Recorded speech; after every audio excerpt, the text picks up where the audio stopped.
I cannot properly introduce her because you know her credentials.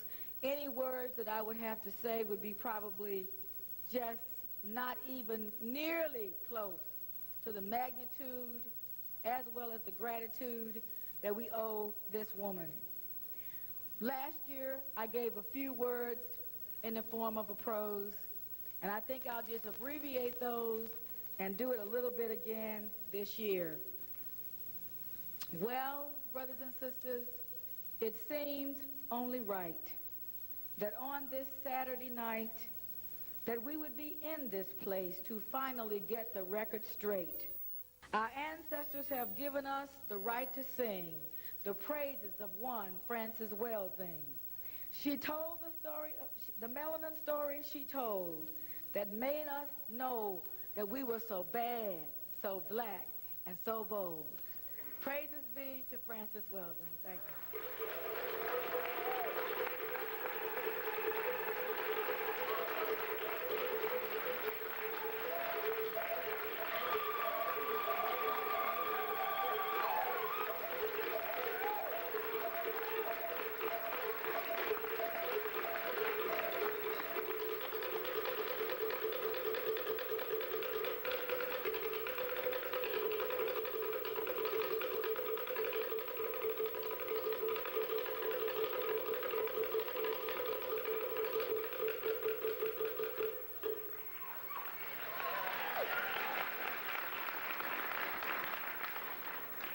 Good evening, ladies and gentlemen. I am thrilled to be here at the 4th Annual Melanin Conference.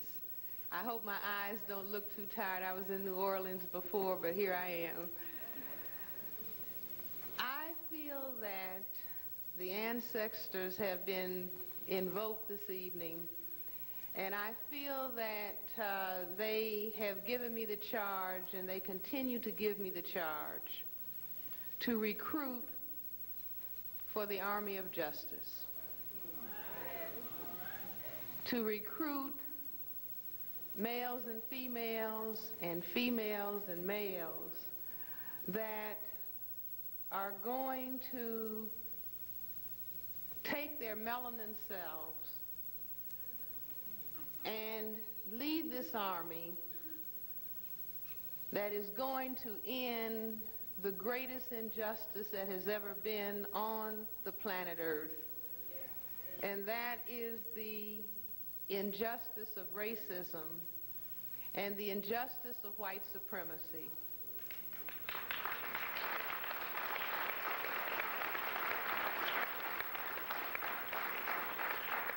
An injustice that I maintain began because some people had the misfortune not to have melanin. I was going to entitle my remarks, "The Gold Mine of Melanin." There is a gold mine in melanin, but we have a problem that we have to solve before there can be the full expression of the power of melanin. And recently, I've got my board up here so I can go to work. Recently, I have begun to think about our task in terms of a pyramid. And really, we can call the Army of Justice. We can really begin to call ourselves the pyramid builders. And at the top of this pyramid, we have justice. And we've got this eye at the top of the pyramid. And we can talk about that in a little while. But I say that at the base of the pyramid is the dynamic of truth. Truth revealed. Truth revealed about racism and about white supremacy. At this next level going up this pyramid, we have to place understanding.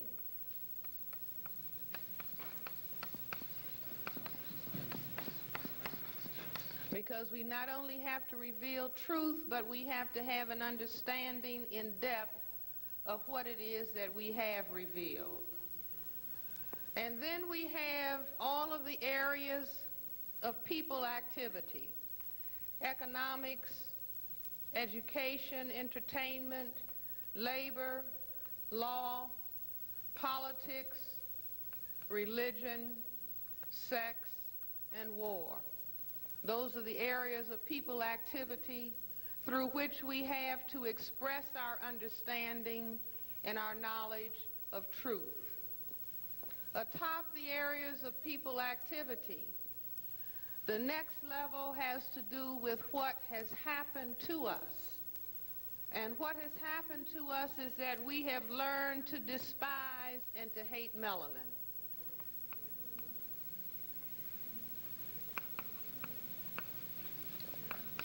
And as a result of that, we do not have unity, and we do not have the force and power that we need to bring about justice. Some of the forms of that hate are reflected in patterns of behavior such as gossiping, name-calling, squabbling with one another, cursing one another, being discourteous, being disrespectful, stealing from one another, robbing one another, fighting one another, killing one another, using and selling drugs to one another. This is the power of racism and the power of white supremacy. Throwing down trash, making children believe that they can be adequate mothers and fathers, leading to teen pregnancy, pretending that racism does not exist. And then we're going to put at the next layer of the pyramid some things that we were taught in the Principles of Kwanzaa by Ron Kawenga, some things that we need to focus on. I may not have them in order, and if I forget any of them, help me out. Unity, purpose, creativity, faith, self-determination, collective work and responsibility, and cooperative economics. That's it, isn't it? Okay. Don't anybody come up here and try to read this. I hope you're making notes. You won't be able to read this. Atop that, we are going to put something from the work of Neely Fuller, the 4 uses of time for the victims of white supremacy. He has suggested and recommended that we discipline ourselves and use our time, energy in 4 ways and 4 ways alone. Number 1 is constructive conversation. Constructive conversation is discussions about racism and how we're going to solve the problem of white supremacy. Constructive activity, that means building, repairing, making, entrepreneuring, all kinds of things that are constructive activity.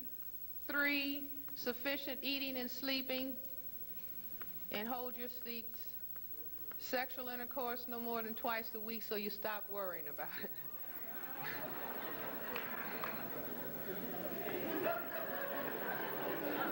Is everybody with that?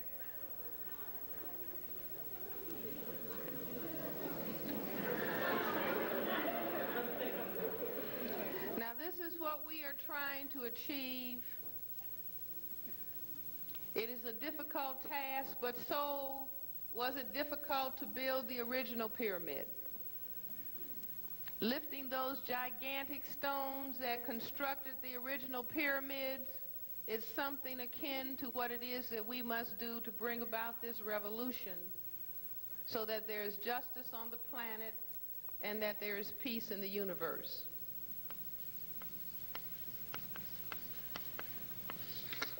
I want this army that I am attempting to recruit to be able to go out, each and every soldier, to be able to go out into the world, wherever it is that they travel, wherever it is that they live, and to share knowledge and understanding of racism.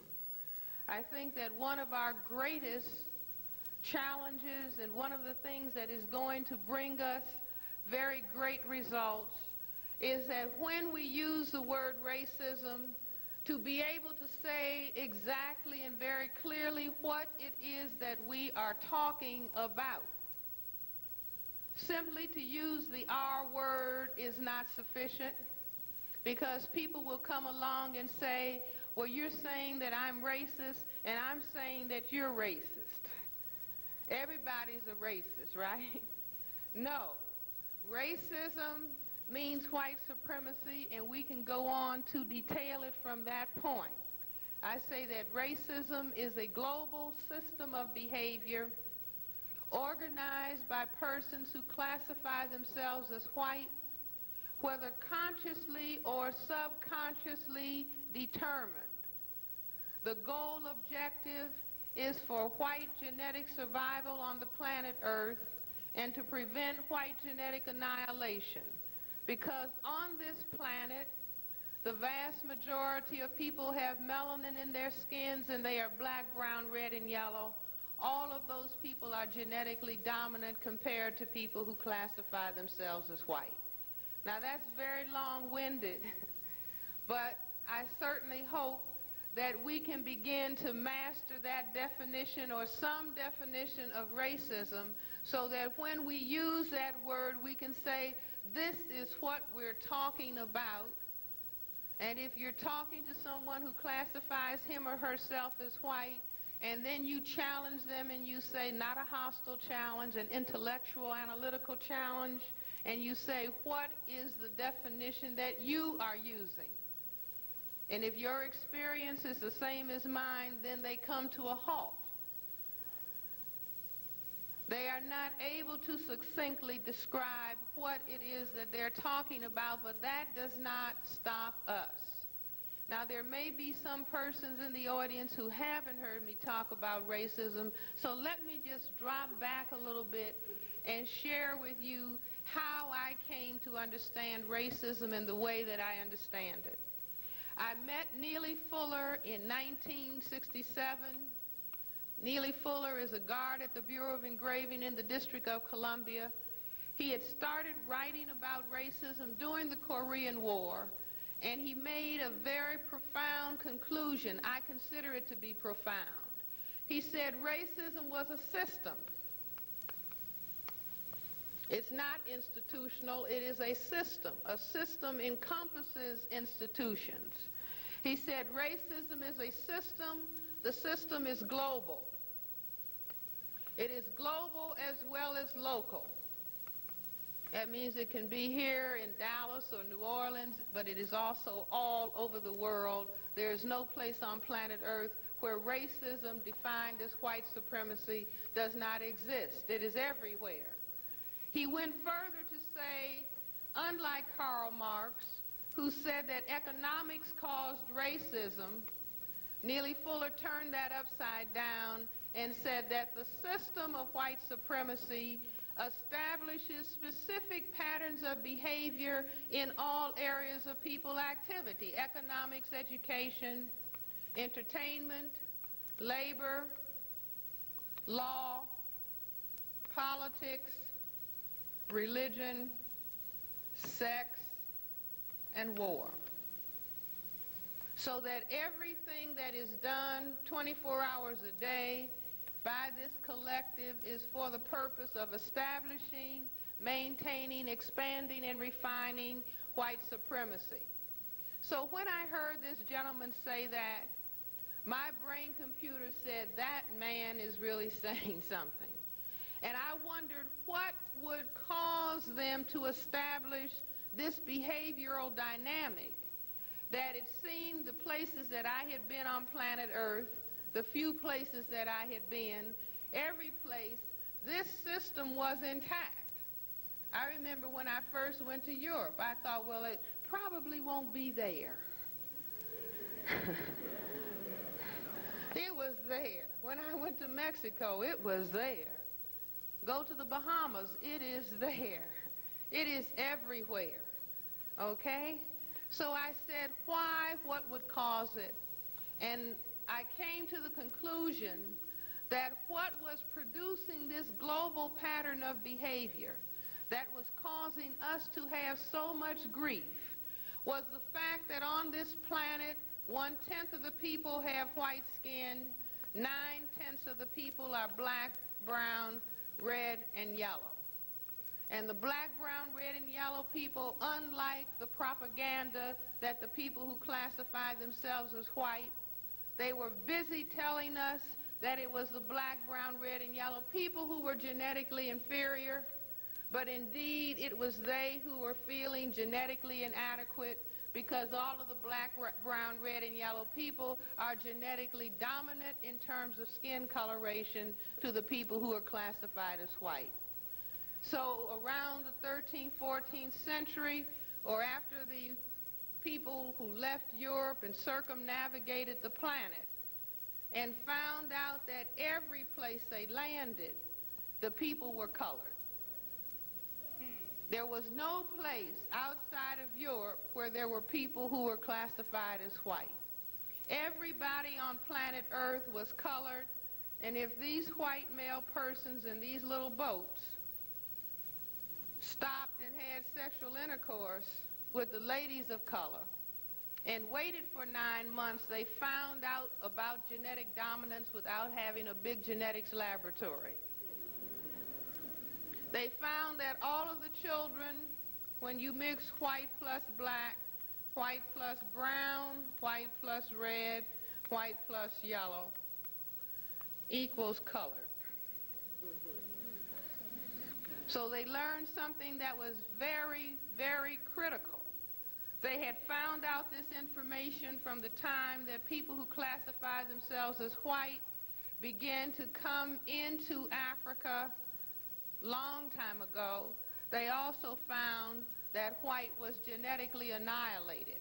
By the time they circumnavigated the planet and found that there were non-white people or people of color everywhere on the planet, they understood that they had a very, very serious problem, and that serious problem was that white could be genetically annihilated. Now, I don't know how many people in this audience saw the Time magazine cover for April the 9th. How many people saw that? Very good. Everybody should go to their library, and I believe it is April 9th, the April 9th issue of Time magazine, because their cover said, what is going to happen when whites are no longer the majority in this area of the world that we call the United States of America? And the prediction is that in a very short period of time, by the year 2000, that the majority of people in this area of the world will be blacks or African, Hispanics, and Asians. Now, that article I recommend very highly to everyone because they are talking about things are going to change for us and that there are going to be some serious problems that we are going to face. And in addition to having that statement on the cover of the magazine, the picture itself was very, very interesting. If you will recall, there was a picture of a flag. You recall it? And the flag basically was the so-called American flag. It had blue in the corner, but it didn't even have white stars. The stripes, in place of the red and white stripes, they had a red stripe and then a black stripe, and then another red stripe, and then a brown stripe. and then another red stripe, and then a yellow stripe. And I saw this and I said, wonderful. But I said wonderful for another reason. I said wonderful because I had written a paper some time ago talking about the symbolism of the flag. And I had said that those colors, red, white, and blue, had another level of meaning other than patriotism. That the red, white, and blue on the flag actually stood for white skin, through which you could see blue veins and red arterioles. And so that is the reason that most of the flags that represent people who classify themselves as white are either white and blue or white and red or red, white, and blue. Think about it. Now, beyond that, I said that the flag was a symbolic abstraction of the problem. And the problem when there's a concern about genetic power is the power of the male. The reason being is because it is only men, whether they are white, black, brown, red, or yellow, that can impose sexual intercourse. Is that right? See that silence? People are trying to figure whether that's right. Okay. It is only men who can impose sexual intercourse. A male can decide that he is going to force a female to have sexual intercourse. Ladies, don't try it. If a female decides that she's going to force the male to have sexual intercourse and she gets a Uzi or M16 rifle and she approaches him and she frightens him to death, there's not going to be any performance. Okay. Right? Right. Okay. So that the question about genetic dominance is a question that concerns gentlemen.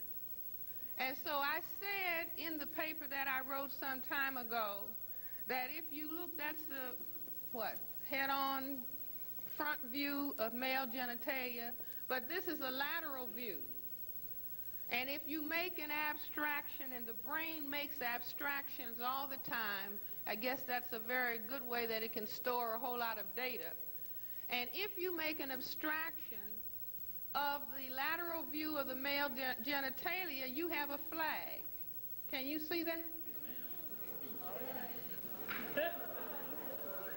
So that when the flag is red, white, and blue, it means that a testicle produces white skin through which you can see blue veins and red arterioles. You get it?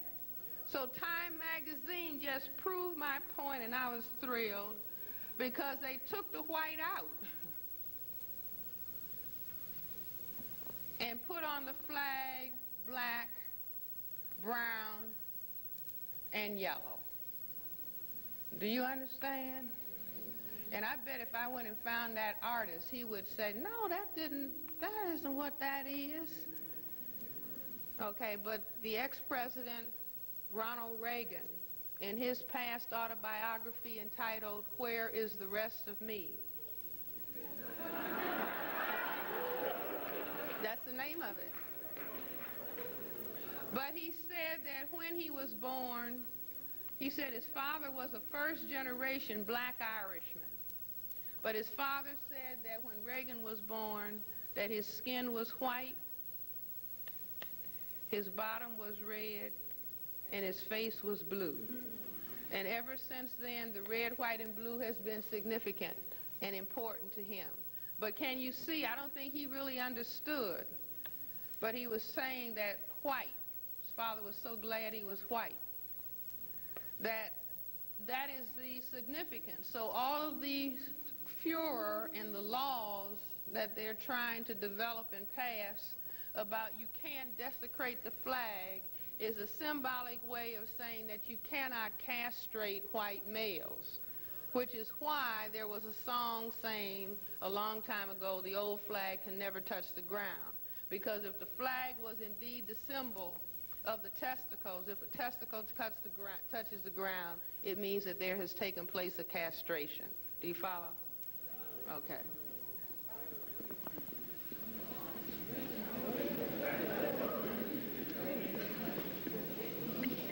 So instead of talking about sex on the job, run this down.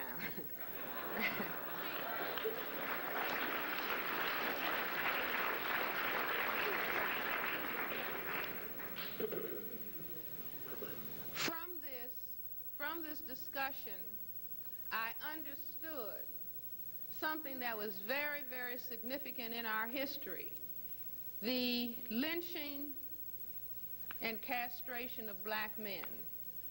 And, you know, we haven't been able to talk about that out loud very much. I mean, it's still very horrible and something that is very painful. I challenge us to rise to the political occasion of being able to talk about lynching and castration and to explain why it happened.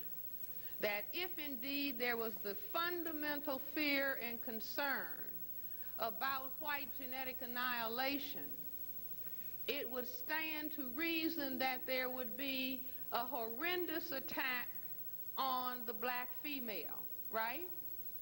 No. No. I was just playing a trick, you all.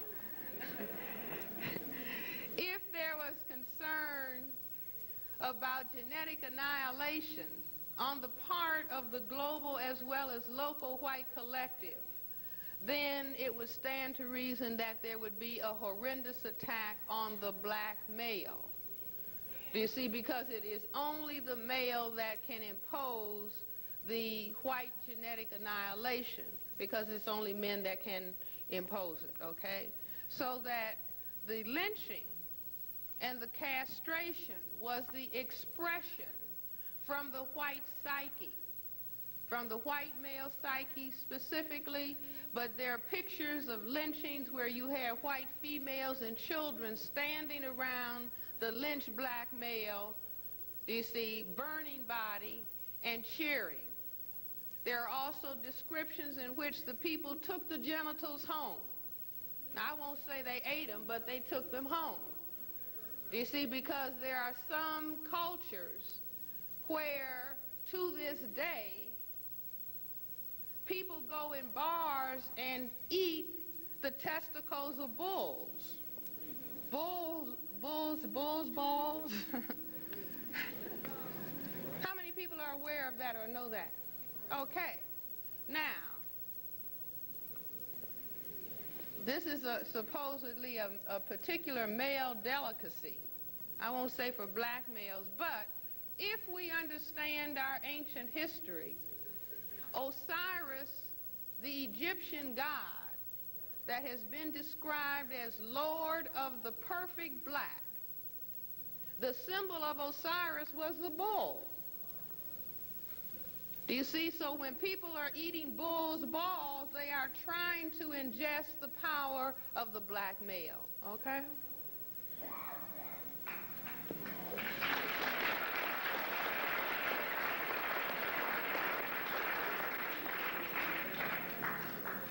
Now, after I figured this out, I remember one day I was sitting at home and looking at television, and there was a bullfight from somewhere in Europe on the television. We don't really have that on the television here a lot, but for some reason, there was this bullfight on the television. So I was looking at this television, and I got up to go and turn off the television because I couldn't stand the idea of their sticking those knives in that animal. And so I was horrified, and I got up to turn the television off.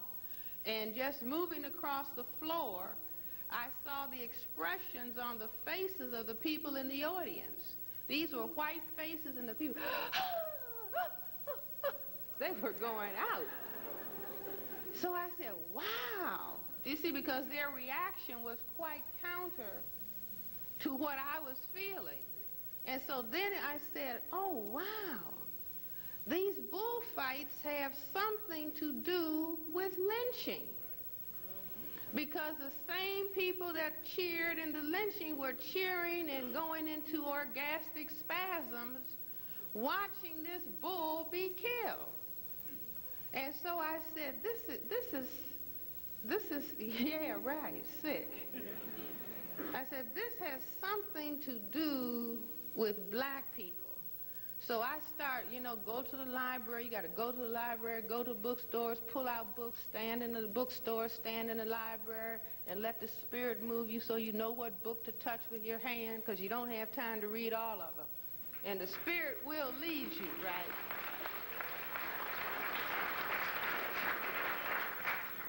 So I found two books. One's very common, the Encyclopedia Britannica, and the other was Cirlo's Dictionary of Symbols.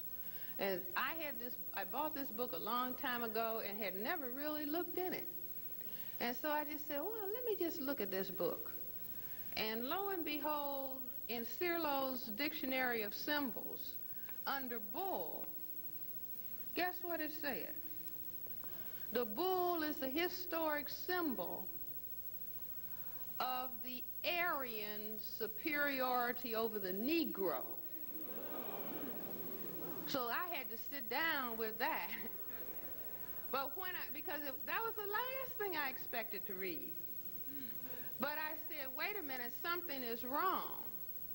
If the bull in the bullfight was the symbol of the Aryan superiority over the Negro, they wouldn't kill the black bull. So that it had been twisted and turned around, and that the bull was what? The historic symbol of the black man's superiority over white. So then I said, oh, that's what that is. And so then if you go to the Encyclopedia Britannica after that, they will tell you that bullfighting became a sport in Spain. After the Moors, the blacks were chased back into Africa. And the Africans had gone up into Spain and dominated Spain from the 700s to the 1400s for 700 years. And when they finally were defeated, everybody was colored in Spain. And so they started this symbolic activity of killing these black bulls. Do you see? And then you have little white males switch around,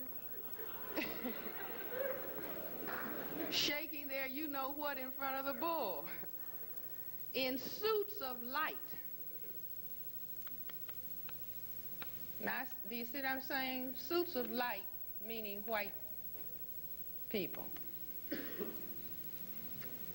Do you understand?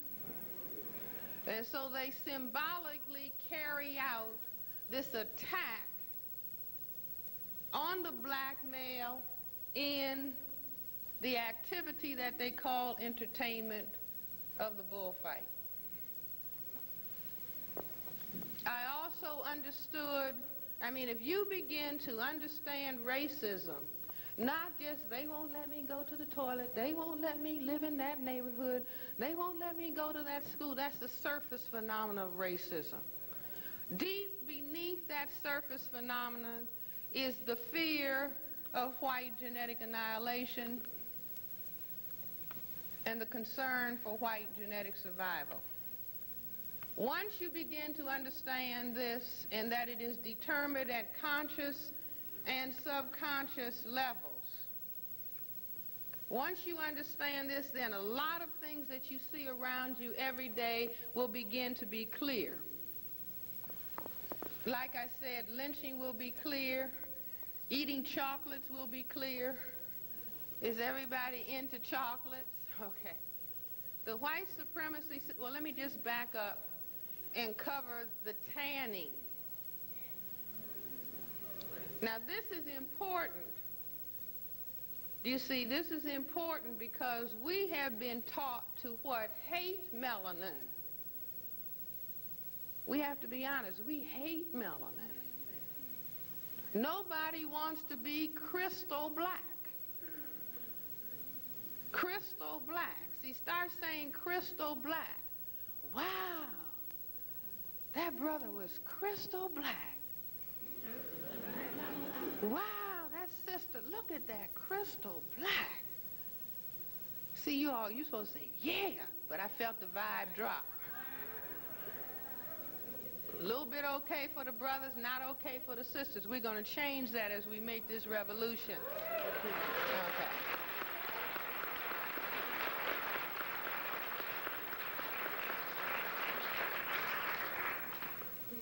Get this understood.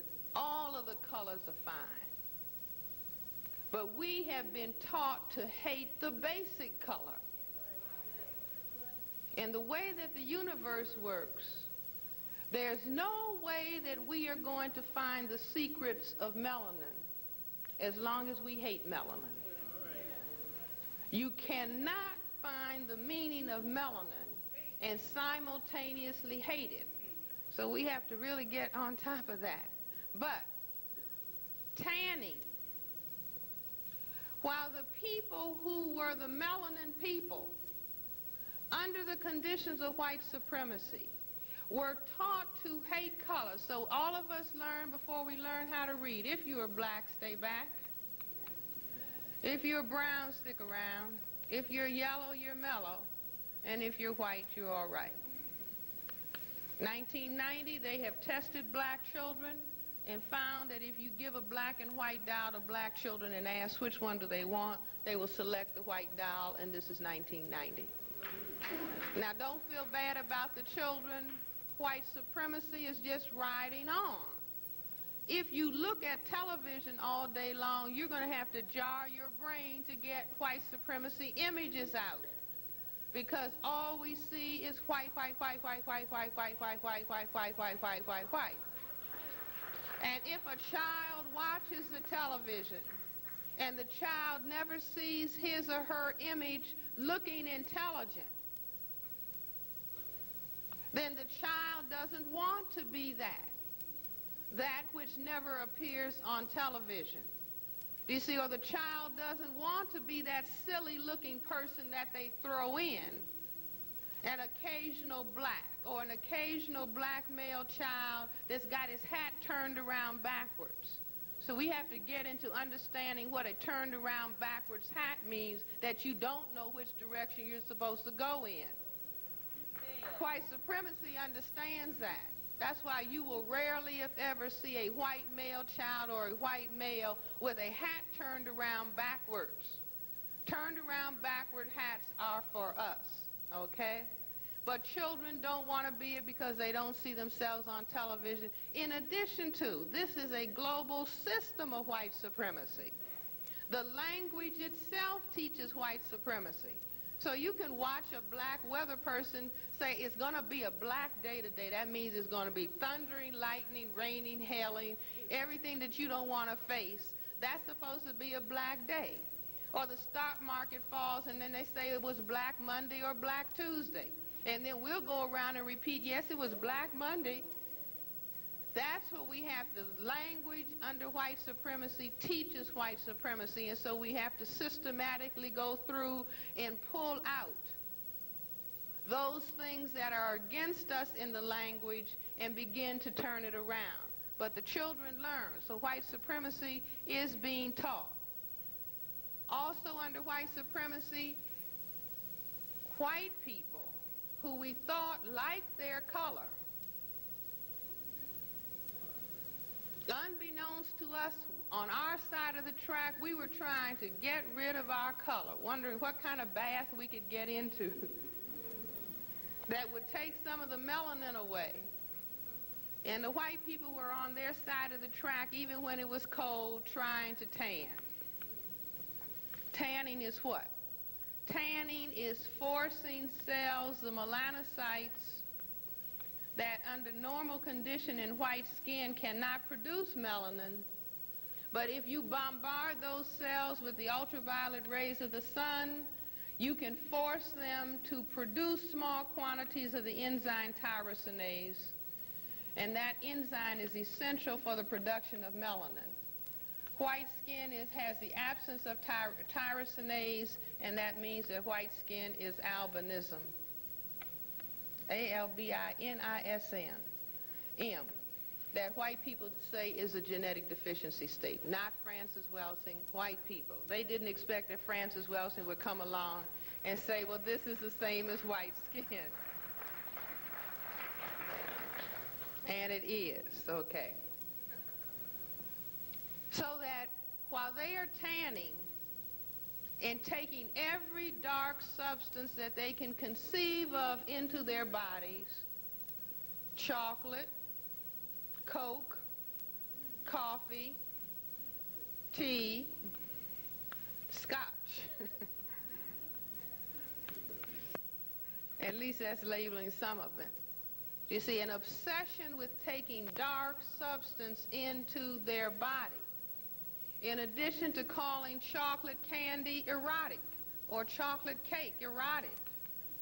Now, you know, Valentine's Day comes and everybody's talking about chocolate and giving ladies a Valentine box with chocolate candy and nuts in it.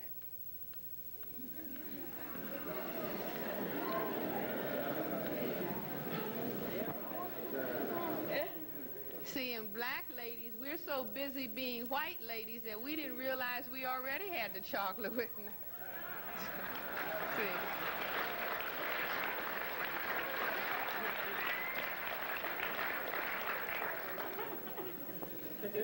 A long time ago when I was in Germany, they had a candy, their favorite candy was some little chocolate babies that were called nigger babies. That was a favorite candy in Germany. Now, I don't know whether it still is today, but it was a favorite candy, eating nigger babies, taking dark babies into their system because they could not produce dark babies. Also, Germany used to drink a lot of Coca-Cola, and then they became nationalistic and said, we need to have a cola of our own. So indeed they did. That we're drinking too much Coca-Cola, let's have a German cola. And so what do you think they called the cola that they made, the national cola for Germany? Right, somebody said it. Afri-Cola. Afri-Cola with a palm tree on the bottle with all that dark substance. You would have thought they would call it German or Deutsches Cola. No. They called it Afri-Cola to prove what it is that I'm saying. Take black substance from Africa and put it in the body that under normal circumstances cannot produce color. This also feeds into why white females at the same time that they are accusing black males of wishing to rape them, they have all kinds of I'm about to be raped clubs.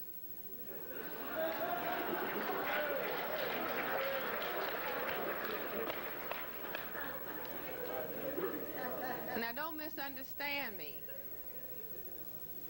I am definitely not in support of any kind of rape, but we're talking about behavioral phenomena that goes on in the white supremacy system and culture.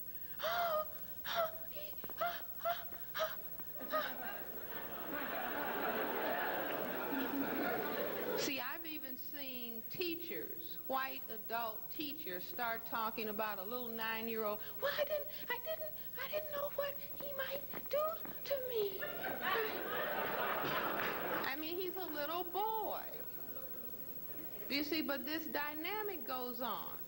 But what is underneath that dynamic is when they are asked to describe what is their ideal mate, what do they say? Tall, dark, and handsome. So who is attacking who, okay?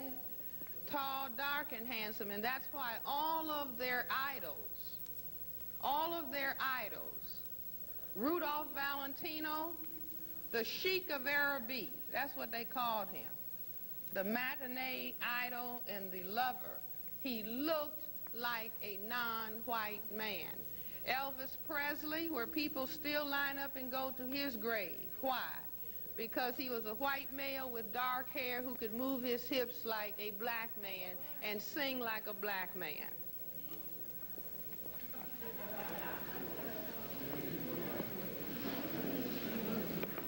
When the white male dresses up in his finest dress for the most important occasions, he puts on a black tie and tails. Now, these are the same tails that they said black men had in the Second World War and the First World War. The white males who went to Europe said to the white ladies, you don't want to have sex with the black man because they have tails. Now, what they were referring to is the length of the penis in front. Do you follow me? But when the white male dresses up, he wants to have this long thing hanging down in the back of him. Okay? Are you all following me? Okay. We can call this exploring the contradictions of white supremacy. Okay. I guess, yeah, ball games. What are the two series of ball games under white supremacy? For you, those of you who know, don't tell, let some new people guess. What are the two series of ball games in the white supremacy system and culture?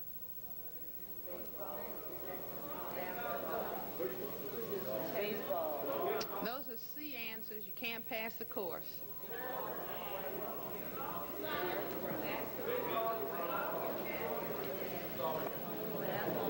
Now remember, this is the key.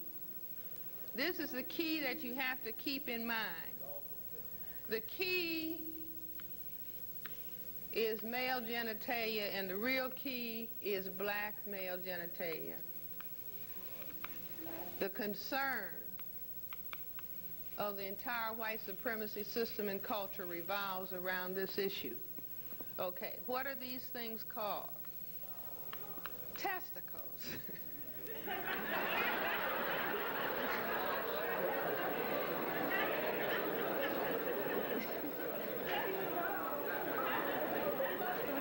But you're right. The testicles are also called balls, right? And the culture says what? Keep your eye on the ball.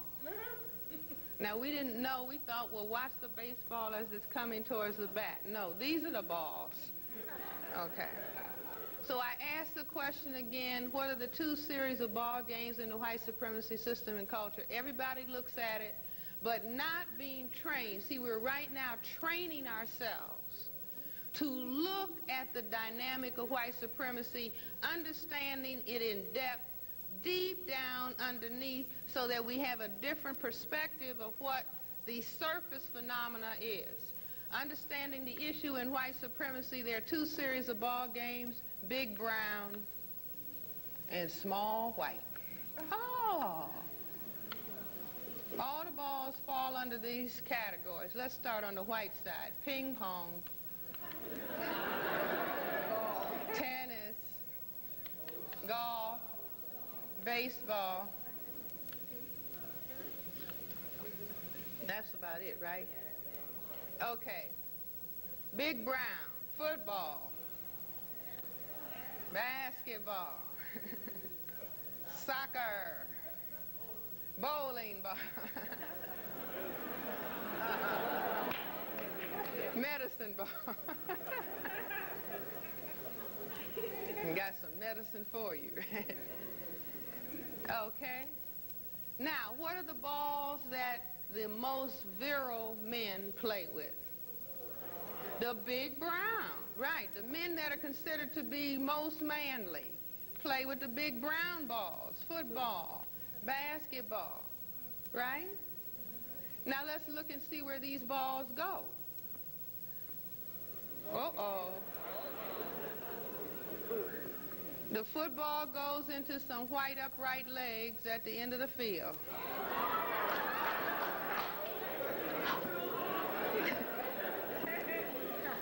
The basketball goes into a white net. And then on the side, we have these little white dancing girls in short dresses. Oh. That's right. Oh. And hardly a black girl can get on the team, right? These are the ladies who say that their ideal mates are tall, dark, and handsome. Do you follow? They are really playing out before the black men begin to dominate, and I said it's no accident that they would dominate the games that have the big brown balls in it, okay? But before they really wanted to let black men play, then white males were playing with these big brown balls, pretending that they were the tall, dark, and handsome persons that the white female said that she liked best. Okay. The small white balls. What is the game that the most powerful white men play? Golf. And what happens to that little ball?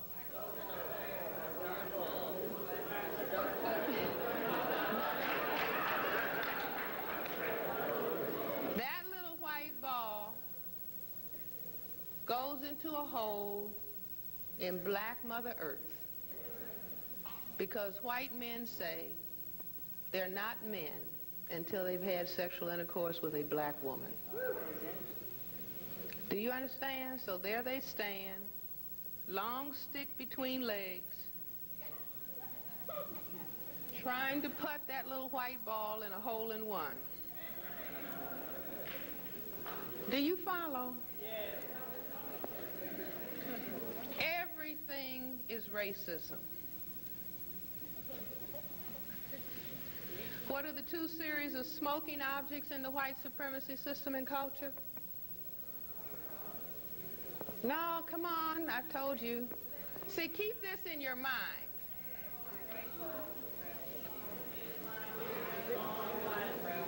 Big brown and small white.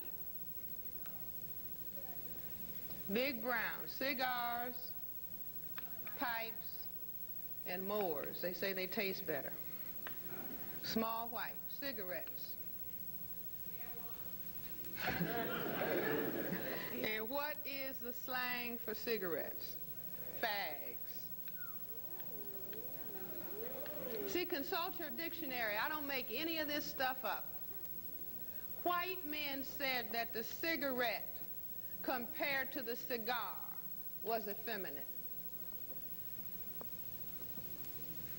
Do you understand? So what we have is a big dynamic of envy. Envy, okay? The men that are considered to be most powerful smoke what? Cigars. The men that are supposed to be most intelligent smoke pipes. So that at the same time, that black people, because right now we have the disease that is killing us of black self-hate, in a culture that really admires black. Do you see, if the man that is supposed to be most intelligent smokes a big black pipe, and the one who is supposed to be most powerful smokes a big black cigar, they are paying tribute to the black people of Africa, and the black men specifically. Do you understand? Just like if somebody is supposed to have knowledge, then you graduate in a black gown and a cap. If you are supposed to know about God, then you wear a black robe. If you are supposed to understand justice, you wear a black robe. At the same time that they have taught us to hate black. Those of us who already have the black mantle of melanin, all right?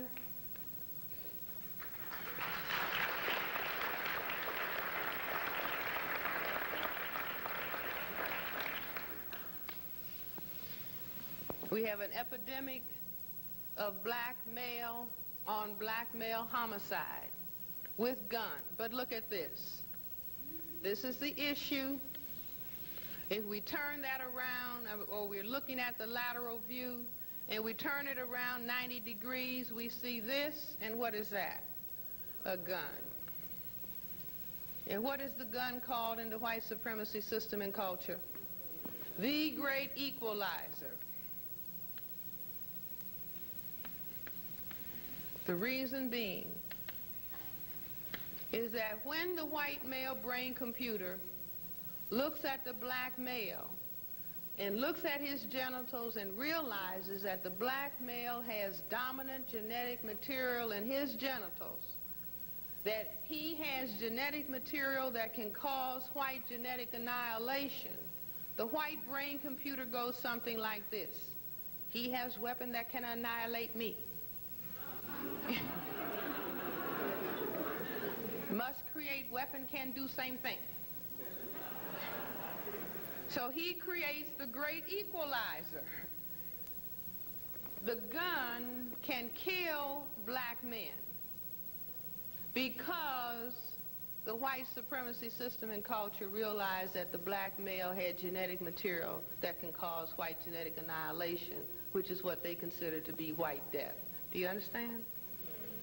So we go from that to having what? Justifiable homicide. Justifiable homicide is not simply somebody with a gun for self-defense killing somebody else. Very specifically, it is a white male with a uniform and a gun who kills a non-white male and says, whether he's 14 or 44, I thought he had a weapon. Well, he does have a weapon. But he did not have a knife or gun. But just that very perception that the black male's genitals has the power to cause white genetic annihilation produces the conscious or subconscious attitude of justifiable homicide. You with that, right? Yeah. So I think that it is important, it really is important, I would recommend, but you think about it, that we have dialogues instead of, because almost every month some black male is being killed, whether it's 13-year-old somebody or 18-year-old somebody, and then the black people get angry and we start fuming and carrying placards.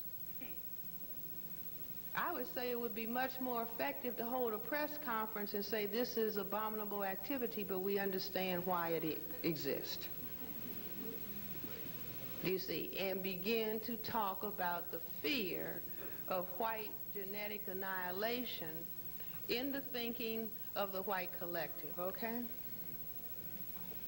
Now, when we understand this, we will begin to understand this horrific attack that is on black people in general and black men in particular, because it has everything to do with what is happening to us in our families, so-called, in our communities, so-called, and what, in the schools and everywhere.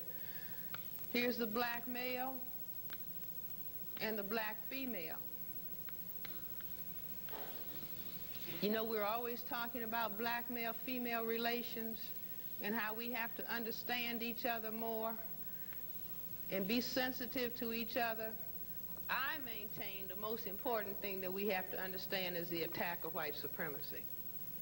Because white supremacy, with its most fundamental concern for white genetic survival, says that the black male has to be attacked.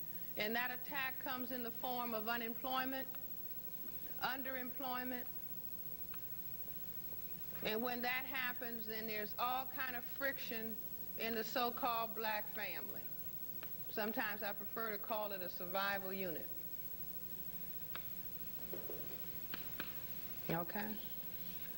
So when this attack comes, if the people are not skilled in an understanding of white supremacy so they can sit down in the kitchen and talk about this is what is happening to us, you are fine and I'm fine, but white supremacy is raising hell with us. And so we must therefore intensify our effort against white supremacy. Do you see what I'm saying? Not go and get some more perfume or bath oil.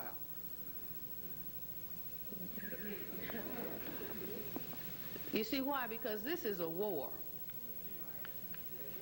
This is a war. This is Lebanon.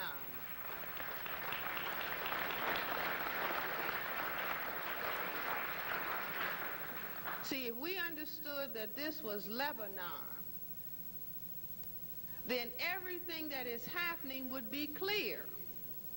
But as long as we don't want to face the fact that this is war, white supremacy is war against non-white people, most specifically against black non-white people, because black people have the highest level of melanin pigmentation production that can most effectively cause white genetic annihilation. So the war is hitting us very heavily at this time. If we don't understand that it's war, we can go round and around and around and around in a circle and never come out in terms of a solution to black male-female relations. For example, and this, we can discuss it, it may be debate. People used to suggest that, well, one black man, since all the black men are being killed, that one black man then have several wives. And I would say that, okay, but I don't see that it works. Because if there's an attack on a male so he cannot support himself, then if he has 5 wives, then they would end up supporting him, so manhood would be divided by 5. If there was not white supremacy, then manhood would be multiplied by 5 if he could support himself and 5 wives. Do you understand? But under the conditions of war, if the war is attacking the people in general and the men in particular, then the answer is, when the men are disappearing, intensify the war against the enemy. Do you see? And then when the war is over, we can see how many men and women link up together. But this is war. This is war. When this war attacks in this way, the black male many times will leave out of pain and frustration. The black female, in her pain and frustration, is in the house with the children. If she didn't understand white supremacy and was taught about Dick and Jane and Spot and Puff and everybody is equal, you see, then she's very upset because things haven't worked out the way that she thought at the time that they got married. She's very upset, and this frustration and anger is going to hit the male child. And she'll say, there you go acting like that no good father, right? She's not a bad person. The father's not a bad person. They are victims of white supremacy without understanding in depth what is happening. So this attack on the black male child, and then he goes to school and the teacher attacks him there.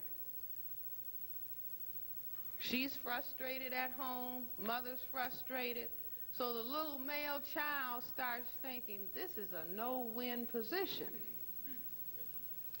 Mother, will you please put some fingernail polish on my nails? Put some curlers in my hair. Let me wear those earrings. And white supremacy is standing on the sidelines cheering. Do you see? Because if that is intensified, then the situation will move from passivity to effeminization to bisexuality and homosexuality. And so we now have epidemic levels of bisexuality and homosexuality, not because people are nasty, not because people are bad. White supremacy says this is a war. The ultimate outcome that I'm looking for is genocide.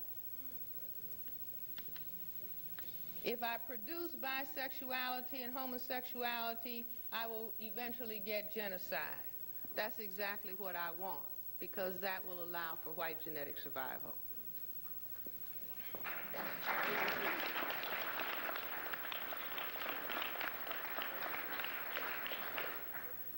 Or we can go another route.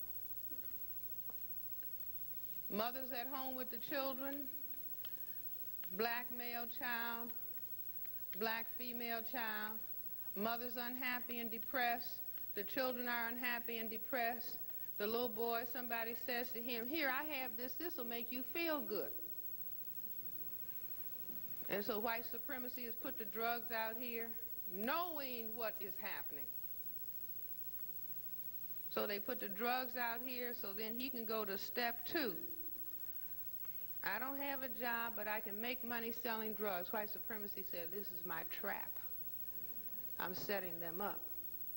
Where I really want to is eventually get them in jail. If I have them in jail, then I'll run the South Africa game. In South Africa, the men are in the work camps, and the women are in the Bantu stands, and here the women are in the projects, and the men are in jail. They're not together, and so that also amounts to genocide. Do you understand? White supremacy is a gigantic, sophisticated system for white genetic survival. It is not a joke. It is war. We can win a war if we can decode the plays. White supremacy also said, if I leave the mother alone, she's overwhelmed, the children won't get a sufficient emotional support, I can produce sex obsession. See how quiet it got? Even the breathing stopped. See, we're making this thing scientific. They're going to look up and we will have solved this problem. Okay?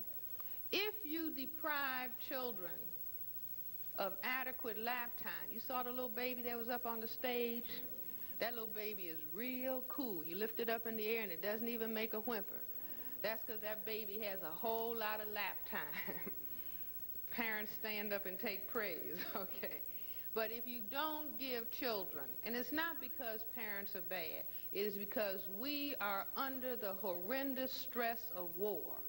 And if children do not get their emotional needs met, then they're moving around and walking around as something is missing in the area of the solar plexus. And so here's one child, and then somebody else next door has the same problem. Then they will meet under the porch and have sex, trying to get a sense of human closeness that the white supremacy dynamic deprives us of. For example, if we just go back, 6, 8 generations, we were smack into the slavery phase of white supremacy. The slavery phase of white supremacy was, black lady, you're going to take care of the white baby. Now put that black baby in a box out in the field somewhere. You are nursing the white baby. So nobody was getting their dependency needs met, and that was handed down. Beyond that, white supremacy said, Hattie, I want you to have another baby because I need some more slaves. So Hattie was breeding. That was the old-time white supremacy dynamic. The modern white supremacy dynamic is welfare. Hattie, I'll give you a little bit larger welfare check. Just make another baby. I know you cannot take care of them. I know you cannot meet their emotional needs, so whether we're in formal slavery or the modern welfare state, we are going to produce inferiorized people. Do you understand what I'm saying? Because if you pile children one on top of the other, you're going to produce somebody that is vulnerable to drugs, alcohol. White supremacy understands this. You see, white supremacy does studies. The more children you have, the lower the IQ level of the individual child. They know that. But this is about what? White supremacy. And it really is about genocide to a certain extent, but you cannot be superior unless you have people around you who look inferior to you. So you don't get rid of all the people. You just get rid of enough so you don't have a problem, but you want to keep looking at them and say, look at that, look at them. Yeah, look, see, I'm superior to that. Look at them. Now, this is the game that we, have to outsmart. So, what do I propose? Because we are in a giant chess game. And I think that chess is a very excellent analogy to white supremacy. Why? Because in chess, the white side always moves first. So that means that they're playing offense, defense, and black has to play catch-up defense, offense, right? But that's okay, because you can win from the black side of the board if you understand the game. So, I propose Cress chess. That's like laying out the chessboard for an understanding of white supremacy. So you put white on this side and black on this side, and instead of having 8 rows, you try to put 9, so you have economics, education, entertainment, labor, law, I got more, politics, religion, sex, and war. And so this is under sex, if you will. So they make a move, I'm going to make you make inferiorized people, because I can always overwhelm inferiorized people. So on our side of the board, under sex, my recommendation is no black woman have a child before 30, no black man have a child before 35, no more than 2, no closer together than 3 years apart, as a strategy for making soldiers.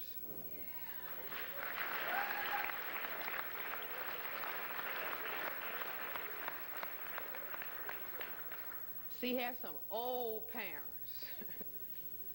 See, that's like you can tell little children who have been reared around their grandparents. There's a difference between somebody who is 14 and somebody who's 34. Make no mistake about it. They would prefer, and this is interesting, this is so interesting to me, after I start talking about this 30, 35, no more than 2, no closer together than 3 years apart. Now, you know how they have on TV, they bring up the black lady who has 15 children. Hattie, you're on welfare? And you got all these children that you can't take care of?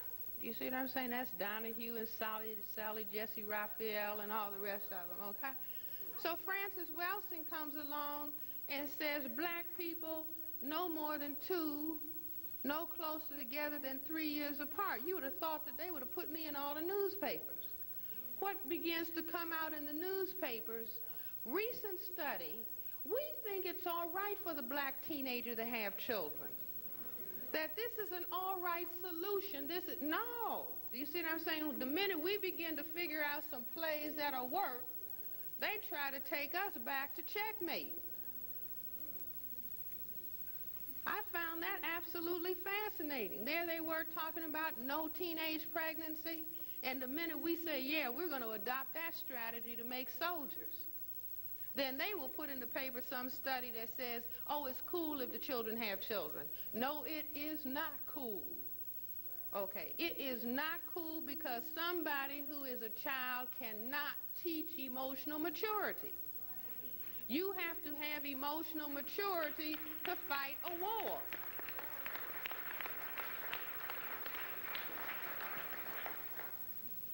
So that's one strategy, okay? Let's go back to this chess game. Chess, to make a long story short, is about white king, checkmate black king. The reason that I say it is that if white always moves first, it's not sufficient to say that the game of chess is about checkmating the king. White is making the aggressive or the offensive attack. So the game has to be about what? White king checkmating black king, right? So this is the same thing as white genetic survival. The war for white genetic survival. Okay, on this side of the board, they say, well, we have produced people who didn't get enough lap time, and we have made them sex obsessed. So now, and then our Secretary of Agriculture, Mr. Butts, already announced, all black people want is tight pussy, loose shoes, and a warm place to piss. Is everybody familiar with the fact that he said that?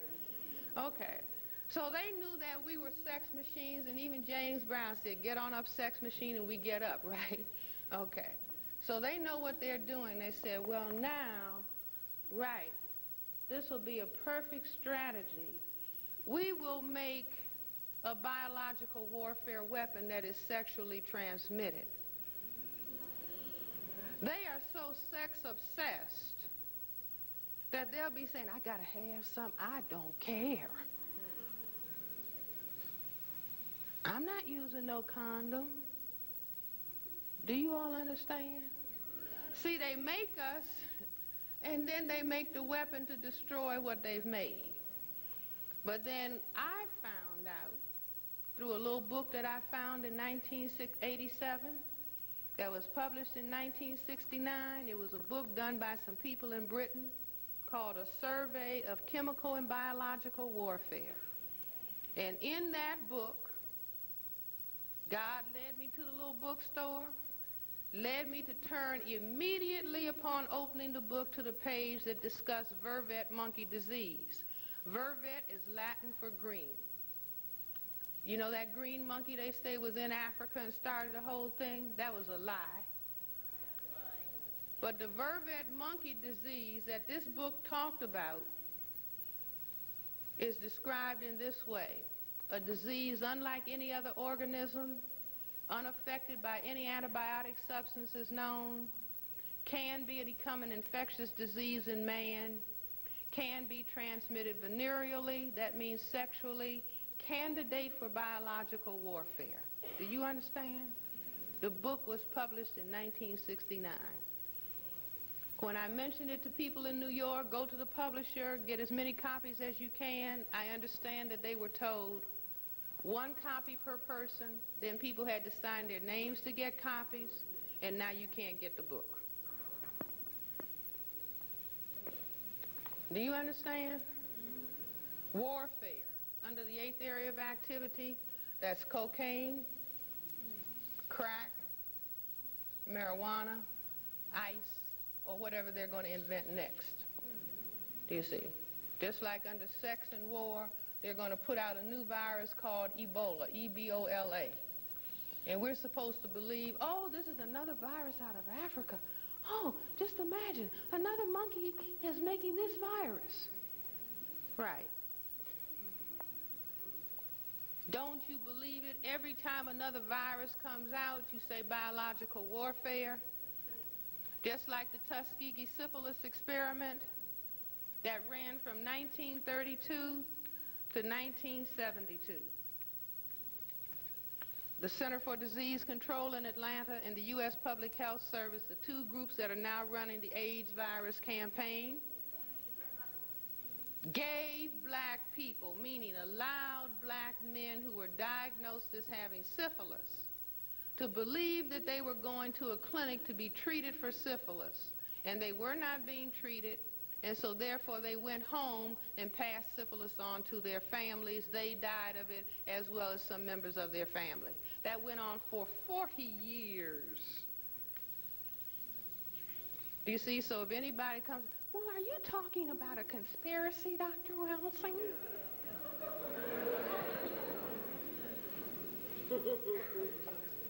See, I don't say it's a conspiracy. I just say it's a plan.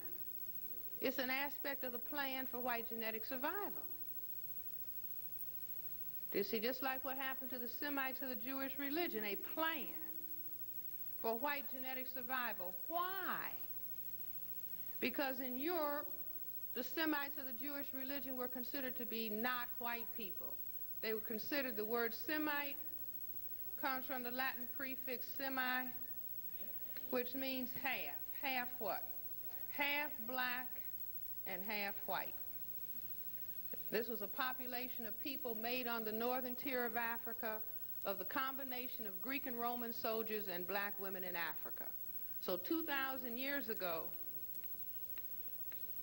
when the mulattoes over there were made, then some of them went up in Europe with the definition that a Jew is anybody whose mother is a Jew. So that meant that the woman could have sex with any white man, hoping that the children will be lighter and lighter. We know about that, right? There are people that plan, well, if I have sex with a white man, then the child will be light and the child will have a better chance. That's the same thing that they were doing, trying to get blonde hair, blue-eyed people with more European-type features and straighter hair. But 2,000 years later, Adolf Hitler came along and said, wait a minute. You all are about to participate in causing us to have genetic annihilation. So we're going to kill you. We're going to kill 11 million of you. They succeeded in killing 6 million.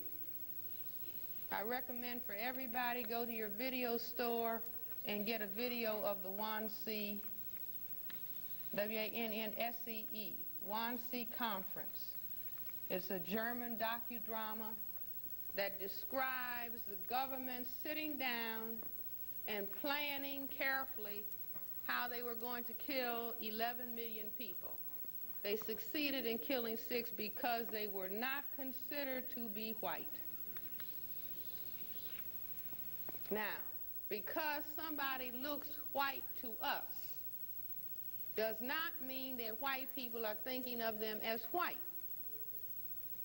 I was just in New Orleans and talking to the people there about, because there was a lady in New Orleans, a black lady who was so light that she could pass for white. So she said, why should I be black? I'm going to go to the court and get my classification changed.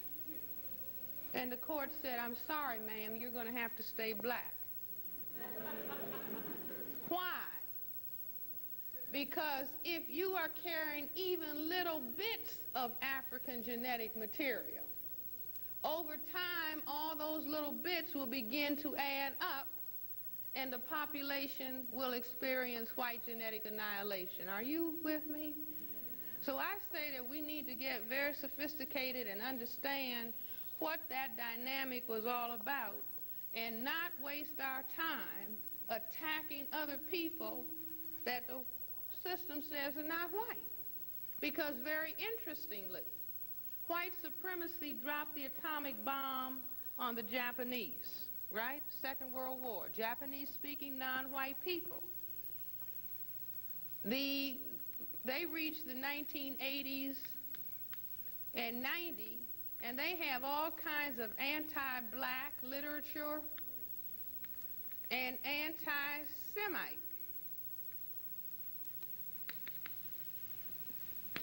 The Semites of the Jewish religion lost 6 million. That was 1/3 of their total world population. They're busy yelling about Jesse Jackson and Farrakhan, having said nothing to the Nazis. Do you understand? So this is fear. The Japanese-speaking non-white people want to embrace white people and want to be accepted by white people, but white people drop the bomb on them. The Semites of the Jewish religion were killed by the white people with the cooperation of the European powers and the government over here. But they want to still embrace and be accepted. So they spend their time attacking non-white people, and the Japanese spend their time attacking non-white people and hoping that everybody will be classified as honorary whites. Do you follow me? Because everybody is afraid to look at the white side of the chessboard and even talk about white supremacy. Why? Because we are all afraid. Are you all with me?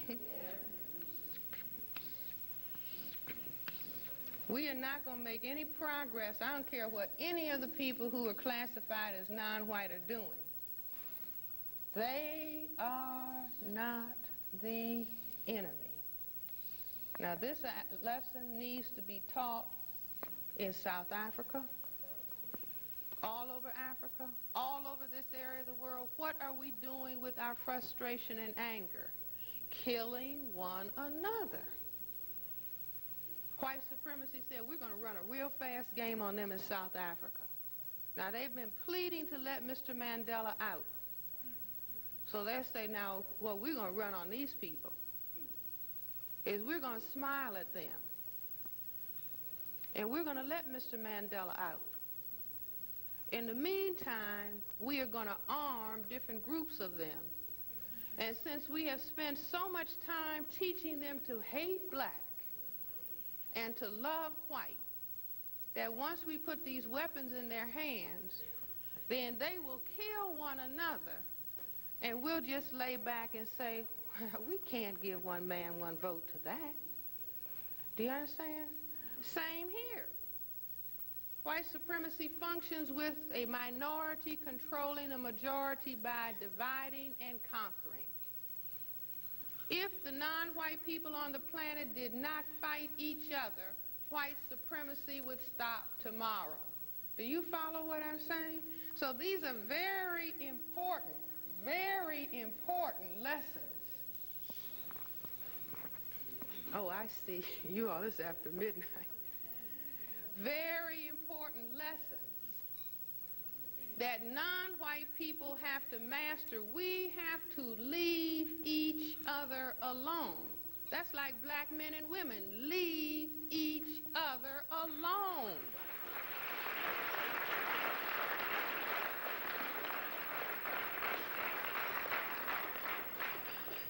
See, because what we do, being afraid to face this side of the chessboard, we dump our frustration and anger on this square attacking this square, or this piece attack that piece. Do you see? And we have the illusion that we are into something and solving something. The only way that we're going to solve something is to direct our attention at white supremacy, even if we have to sit and look at it and say we're afraid.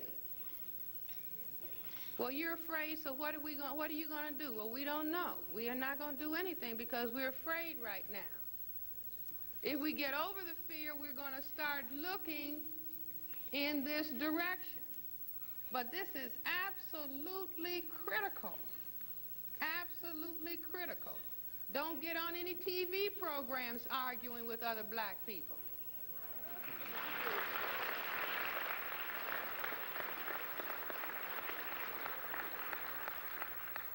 See, because that's a game that they play. Oh, Mr. and Mrs. Smith, you're going to come on and talk about racism. I know that I'll make you all fight, and then the white people just lay back in the cut and just look from side to side as we're hitting each other.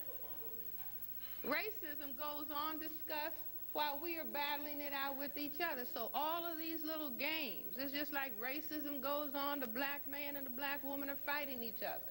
The black male against the black male, the black female against the black female, squabbling and arguing. My sorority is better than yours. My fraternity is better than yours. My church is better than yours. My tribe is better than yours. My club, you all understand.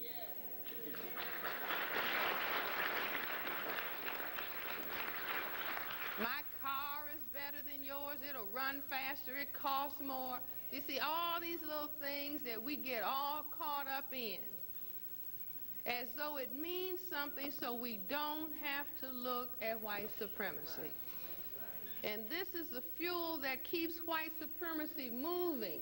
Because figure, fewer than 1/10 of the people on the planet, how can they hold down all of the people? No, they have to make armies of the non-white people who are willing to fight and kill and name call and focus on one another. And they can do that day in and day out and day out and day in. So I say that our responsibility for the 1990s and moving into the year 2000, that we have to understand white supremacy, what it is, but then we have to go to this level and begin to deal with the behaviors and the activity in the area of black self-hate or non-white people self-hate all over the world. The people in India, you're light and I'm dark.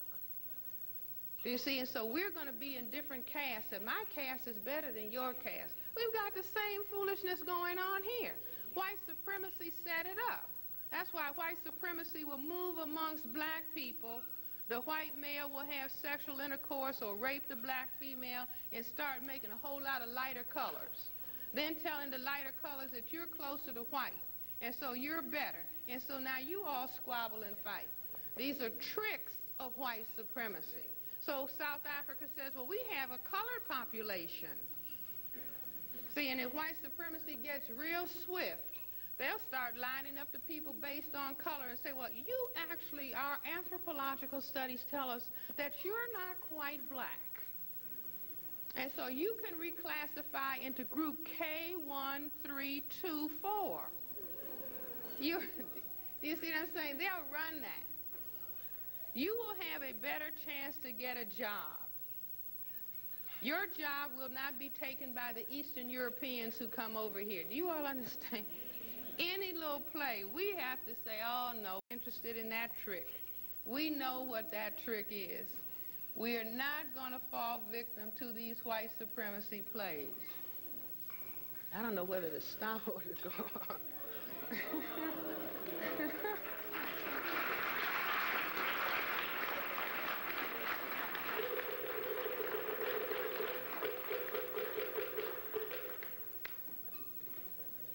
See, but what we are trying to do, what we are trying to do is move on up this pyramid and become pyramid builders, but we're right here in the middle, right? At this very critical layer. But if we decide, if every individual black person, if every individual person of African descent, since we are the mothers and fathers of all of the people on the planet, and so we should be the ones who say, we'll lead the way. We're going to show all of the non-white world how to bring justice to the planet.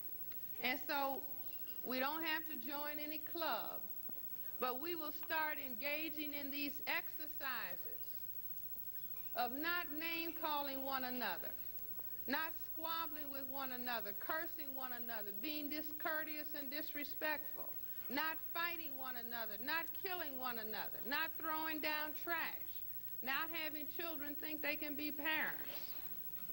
We can lead the way so that all the other non-white people, well, we might as well follow our black parents. See, we might as well let them lead us to justice. And then this thing up here, this all-seeing eye, I believe that that is going to open up and begin to give us the power that we need to finish off the injustice and the evil of white supremacy. Now, I'm not talking about killing white people. That's not necessary. Because here on this planet, that tiny minority of people, fewer than 1/10 of the people on the planet, that they now have overwhelming power because the non-white people are neutralizing one another. But if the non-white people start focusing in on white supremacy, then they will surround it with their eyes, and it won't be able to move. Can you see that? If everybody is focusing and looking at white supremacy, it'll be just like a grandparent casting that eye on you, and you've got to shape your behavior up. Do you understand? They won't be able to make a devilish move.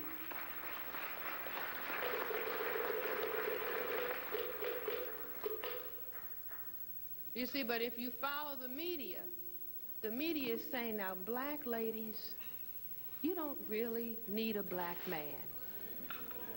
The in thing is a white man. Just like the media is saying to black men, now, look, we've come a long way. This is in. Every black man can have a white female. You see, but then the counter-racists and the people who are interested in establishing justice will come along and say no sexual intercourse with any person who classifies themselves as white.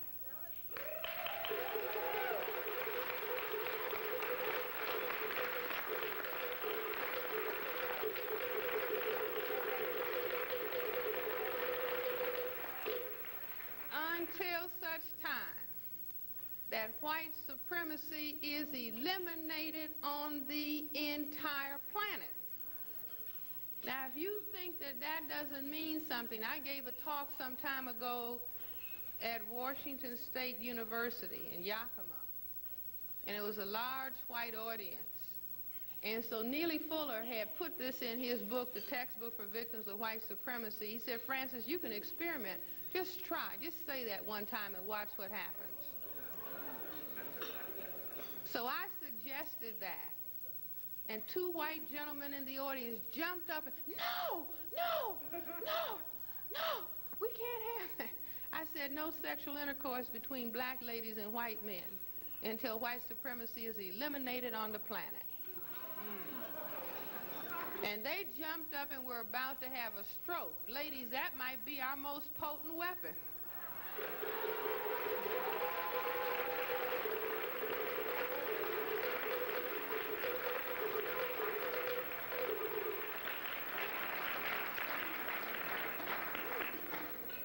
Like I was just telling Sister Keffa, a young lady that I know, she's 26 years old, and she's in law school.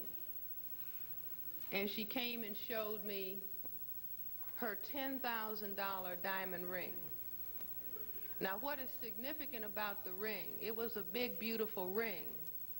But she was saying, Dr. Welsing, I do not believe in sexual intercourse until after marriage. Now, while some people are saying, you can't have any boyfriend like that, this young lady, 26 years old, has never had sexual intercourse and has a $10,000 diamond ring and an engagement that is going to last 2 more years.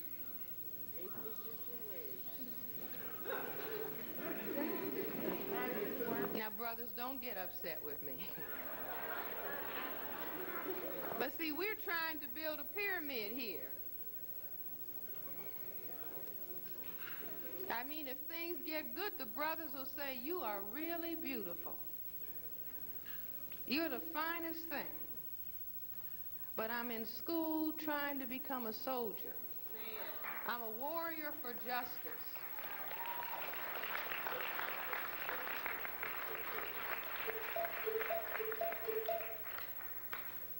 And then the people will start saying, uh-oh, we are in trouble. What is wrong with our black monkeys?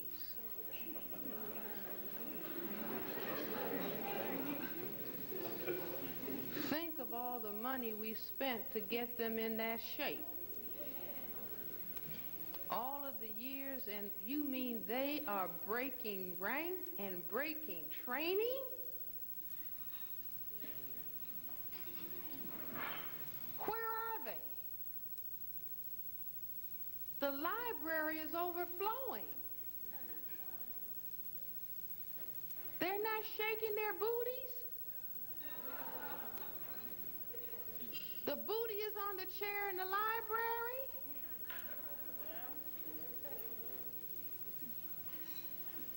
They're flooding the libraries. They're stacking books up in their homes. They're teaching their children to read. Their children are passing all the spelling bees, nationally and internationally.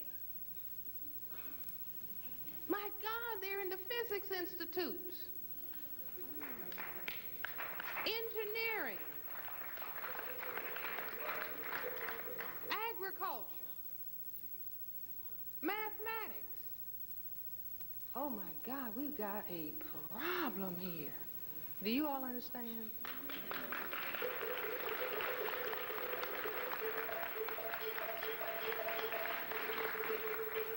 We are going to change this world.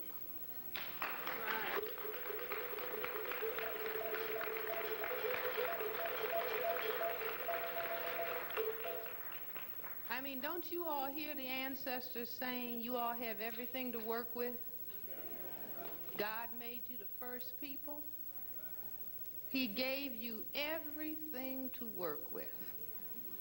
And so you all are not going to get your blessings until you really rise to the occasion and bring justice back to this planet.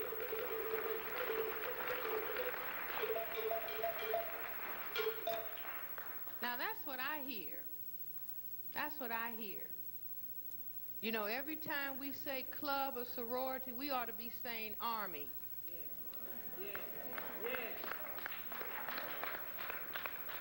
We should all be talking to each other about assignments. What is your assignment, Francis? Are you on your assignment? Nothing is more important than the army of justice and our individual assignments. Now, we can have some material things, no problem. As a matter of fact, we should give up the concept of being poor. Poverty.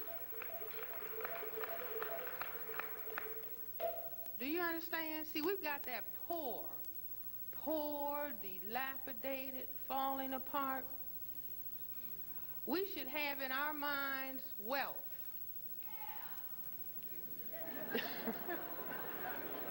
Serious. Money, so that we can do whatever we need to do to bring about justice.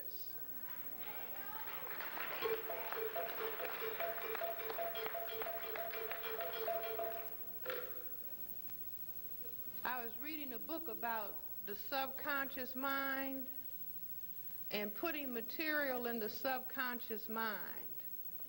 You know, going home and relaxing and seeing yourself have everything that you want and achieving everything that you want. Now, this is theory. I believe that the people with melanin have the greatest potential for visualizing with the third eye.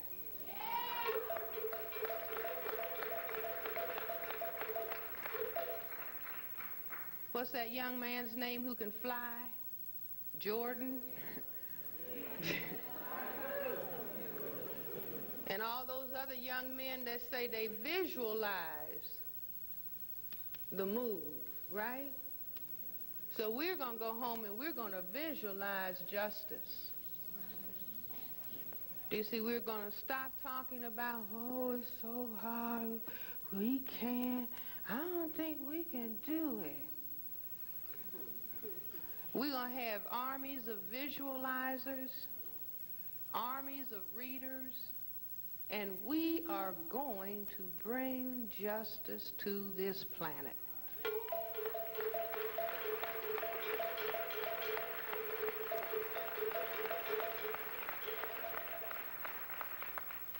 And you know how some other people gave themselves 10 years to get to the moon? While we said, oh, no, you can't go to the moon. They visualized it and went to the moon. Just like we say, well, we are a so-called minority.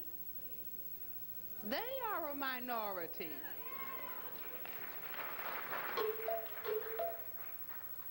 They visualize what they considered to be their survival necessity. Now, we are going to visualize justice because that is our necessity. If everybody goes home and begins to visualize, and every time can't comes into your brain computer, don't curse yourself out. Just say, wait a minute, back up, and then say can. Removing all of these negatives. If you hear your brain computer calling you a name, say, wait, back up, back up. Lieutenant in the Army of Justice. On assignment. No negative names apply. Do you understand? We can reprogram ourselves, and we must, and we will. Okay?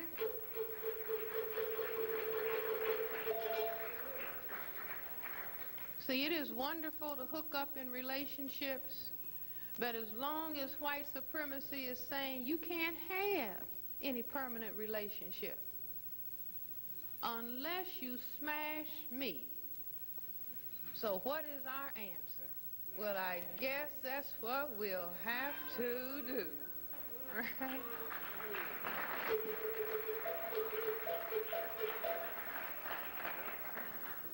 And we're going to have this upside-down pyramid of white supremacy, you see, that has white genetic survival as its necessity. And so this pyramid of evil and injustice is being opposed by this pyramid for justice. That's base is going to be truth. Do you all understand? And black men and black women are going to produce this power. And we're going to get it done in the shortest possible time that we can possibly get it done. Is everybody going to sign up?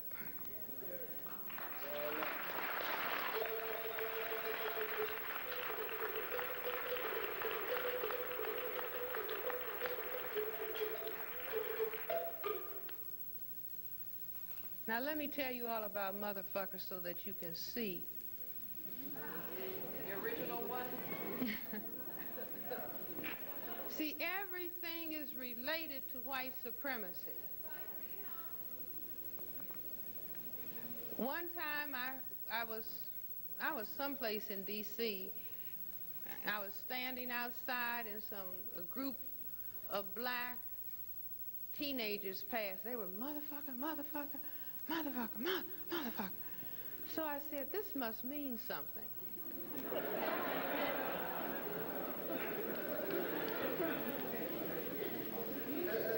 That's really how I came upon the ball games, because it was so quiet one Sunday. It was so quiet, and you can really think when it's quiet, which is why they encourage us to have a whole lot of noise, because the brain hums when it's quiet. So I said, ooh, it's so quiet and nice. Something must be going on. And then it clicked, the ball games, and so that's how I said, oh, they've got to mean something more than just at the surface what we thought. So I heard this so many times, and I said, this has got to mean something. This is language that occurs within the context of a system of white supremacy, a system for white genetic survival. So I said, in some way, this use of language is related to this power system. And so then I thought, there are 5 people categories: man, woman, boy, girl, baby. And so under white supremacy, who is the man? The man. That's the isolating article. That means the only one. So when we say the man, I didn't say here comes the man. That could be my dad or somebody. We say the man, that means the white man, right? So man is out. Under white supremacy, black men fought historically, don't call me no boy, right? Black men died, gave their lives, don't call me no boy. White supremacy said, cool, you got 3 choices: woman, girl, or baby. I say until recently, woman and girl was out.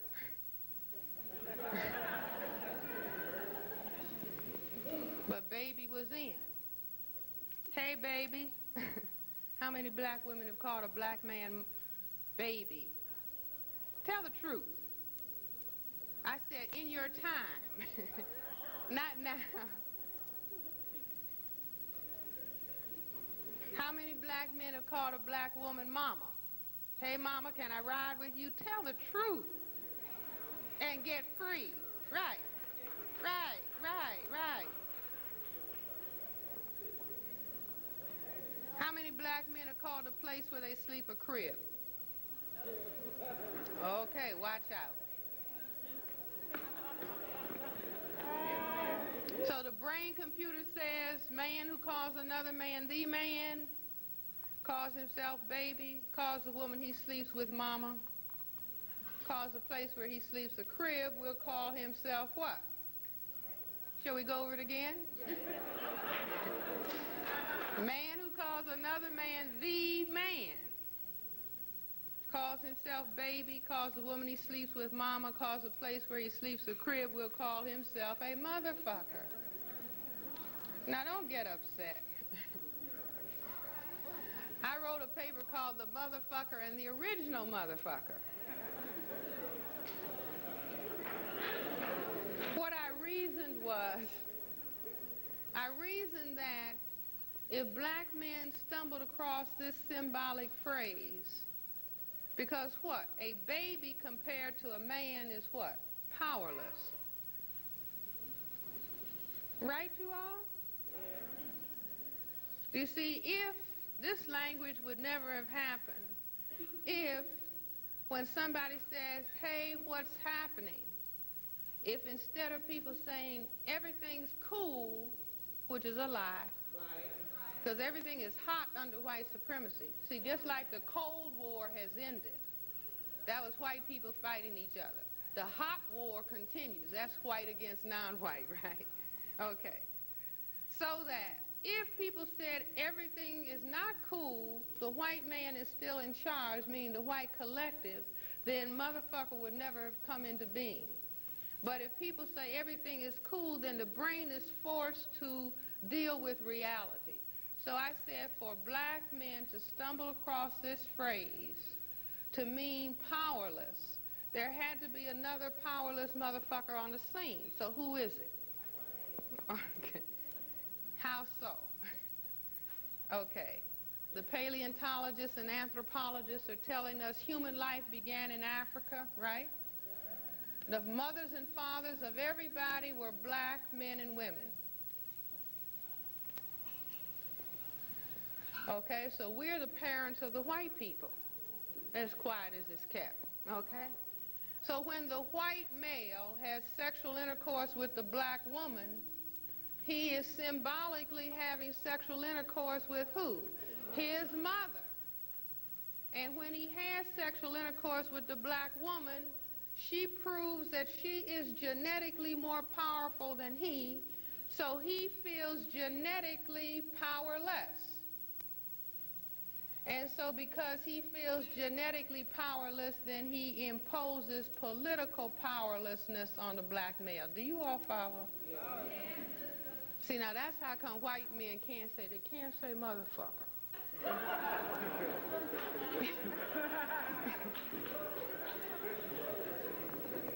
See, now if black men were to go on a job and say, hey, you know why we say motherfucker, Bill?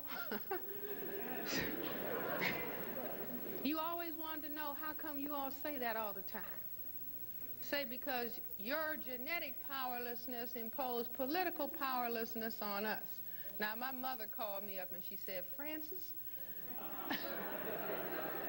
I heard that you said that phrase in public. And I said, Mother, what are you talking about? And my mother has, to this day, she will never say it. So she said, Maryland farmers. So I told her, don't worry, Mama, it is a political expression.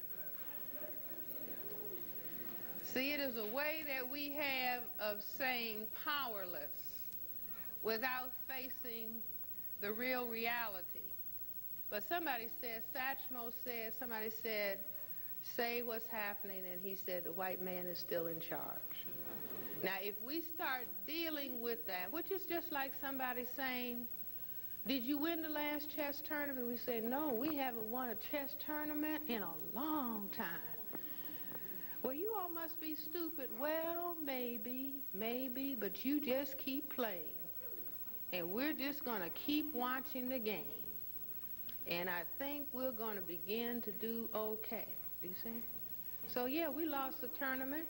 No problem. We didn't have an appropriate analysis. No problem. Now we got an analysis, and if we get enough people talking about the analysis, then we'll just see what's going to happen on this planet. Do you understand what I'm saying?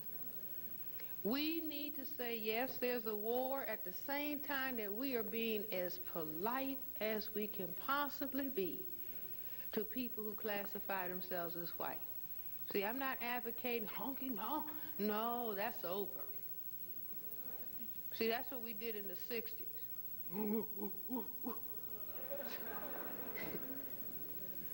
So no, this time round, we're coming with an analysis. And we say, you know, this is what we think the problem is. Well, how can we help? See, any person who classifies themselves as white, if they want to help, here's a suggestion. First of all, you tell them, don't have any sexual intercourse with a non-white person.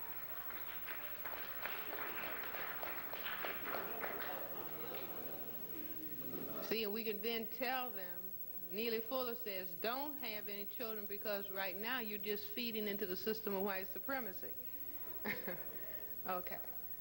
But if we suggest, please just bring us a syllabus of what you talk about when there's no black people around. See, that'll help us tremendously.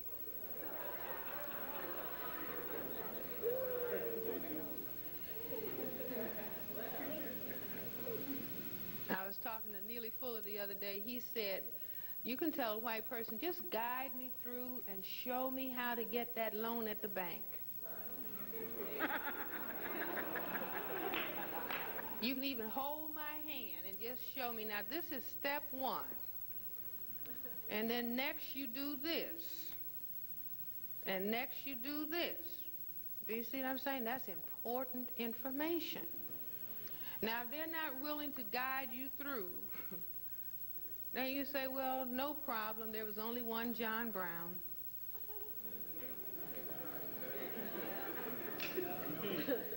And so you say, I'll see you later. I'm going to the library.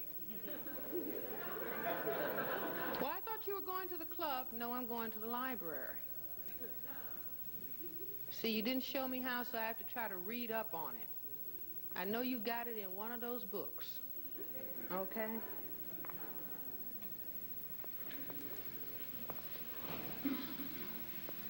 Very important. No black men calling ladies bitches.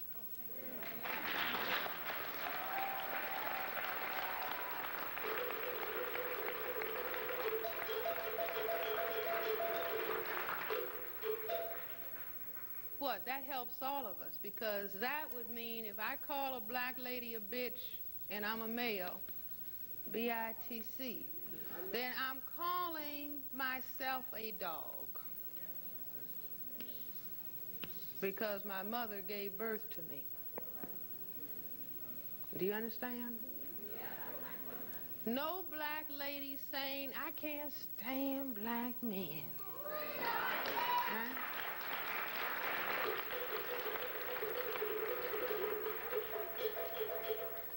Why? Because a black man and a black woman are responsible for me being on this planet. If I hate black men, my self-respect score can only be 50. 50%, and that is not passing. Okay? Same the other way. For black men, I can't stand black women. Then his self-respect score is 50% at best, and that's not passing. So we have to understand why we have so many problems with each other, because the war has taught us to hate ourselves and therefore to hate one another. And that's what this dynamic is all about. So we just have to say, wait a minute, if we can't get along mutually and harmoniously, then we'll just get on our skateboard and go to the next person. You're fine and I'm fine. But we're going to stop all of this squabbling and wasted energy that is preventing us from winning this war for justice. Okay?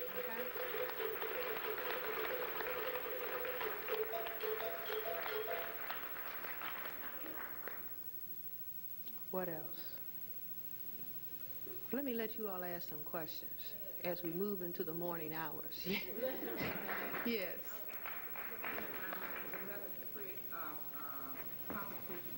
Cooperation, especially in the workplace where there's so much competition amongst the blacks to get the favor, whatever. Oh, Lord Jesus, yes. Competition with one another in the workplace. See, white supremacy says there's just a few little crumbs that I'm going to dribble out here. And my basic thing in relationship to non-white people is to keep them fighting each other so white supremacy reigns supreme. You see, so white supremacy pays off for one black person bringing gossip about another to a white person in the workplace. You see, and so Neely Fuller put down in the 10 stops, stop snitching on one another. Maybe I didn't bring, for reasons of personal gain. See, we have to understand that, and at the same time that a person is victim of that activity, you've got to struggle inside of yourself to keep your focus on the white side of the chessboard. It's very hard, I can tell you personally. Black people attacking other black people.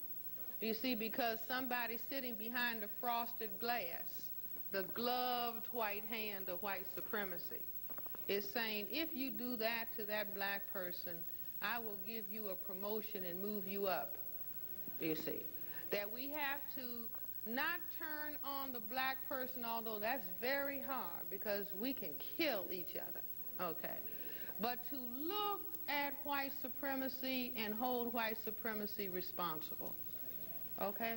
Like I used to say a long time ago, if a black man would rape me, that would hurt me to my soul. But I would hope that I would have the sanity to say, who caused him to be like that? And charge that side of the chessboard with 2 strikes. What happened to him and what happened to me. Do you see? Now that's horrible. Don't misunderstand me.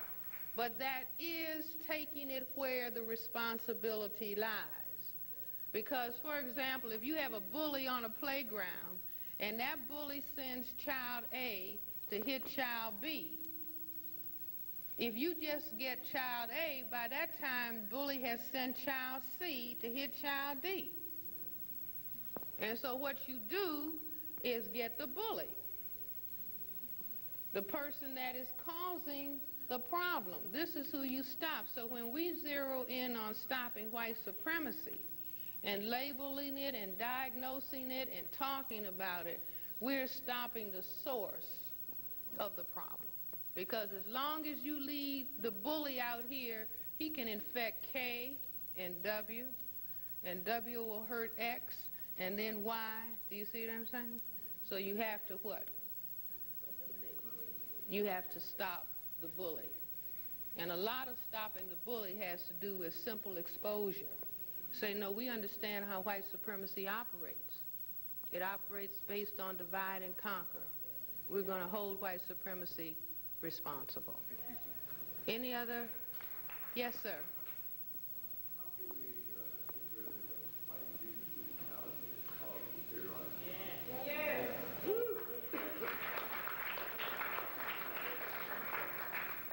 See, it's all a part of the same thing. Here's an indirect